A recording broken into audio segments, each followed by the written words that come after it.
श्री स्वामी समर्थ. आजची बोधकथा आहे मृत्यूच्या दारातून परतलेला भक्त.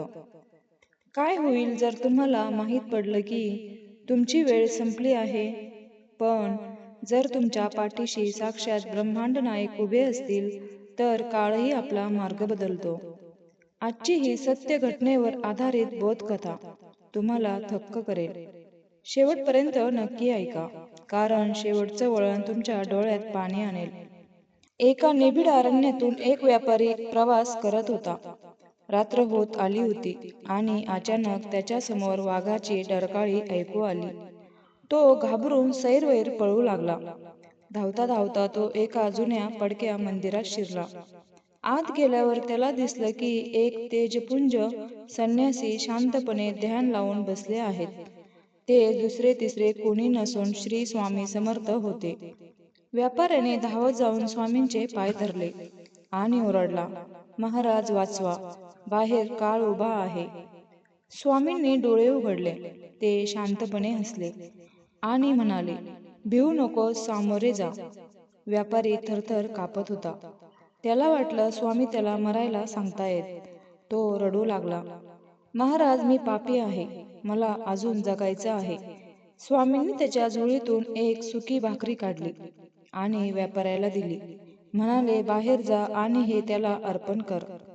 व्यापारी भीतीने बाहेर गेला. समोर काळोखात दोन चमकणारे डोळे त्याला दिसत होते. तो वाघ त्याच्या दिशेने झोपवणार इतक्यात व्यापाऱ्याने ती भाकरी त्याच्या समोर टाकली. वाघाने त्या भाकरीचा वास घेतला आणि आश्चर्य म्हणजे तो हिंस्र प्राणी मांजरासारखा शांत झाला.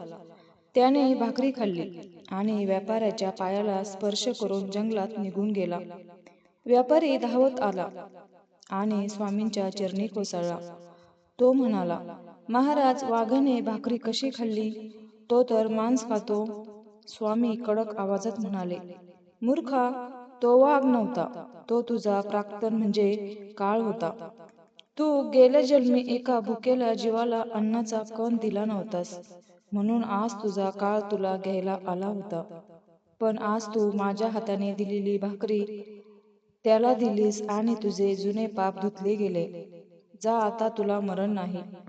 या कथेचा मिळणारा बोध असा, स्वामींच्या चरणी जो येतो त्याचे प्रारब्ध सुद्धा स्वामी बदलून टाकतात. कर्माचं फळ अटळ असतं, पण गुरुमाऊलींचा कृपा असेल तर मृत्यू सुद्धा हार मानतो. तुम्हाला ही कथा आवडली असेल तर आपल्या सर्व स्वामी भक्तांना नक्की शेअर करा आणि स्वामी भक्त असाल तर कमेंटमध्ये श्री स्वामी समर्थ नक्की लिहा. बोला श्री स्वामी समर्थ.